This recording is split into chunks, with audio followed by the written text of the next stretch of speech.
Today we will be unboxing this Greenworks 16-inch brushless chainsaw. We ordered this on Amazon and we will put the link below. So in this bag here we've got the battery.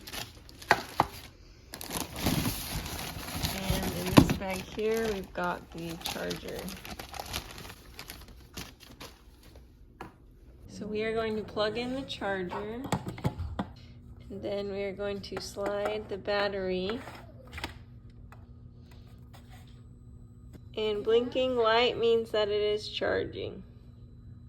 One cool thing about this battery is you have a battery indicator button and you can press it and it will tell you the status of the battery. One green light is about 15%. So now we're going to show you how to insert the battery. You'll see these little grooves. They'll go on this front part of the battery holder. You'll just slide it in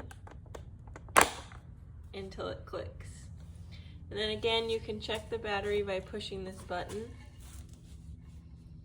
Thanks for watching Big Al Repairs. Hopefully you subscribe.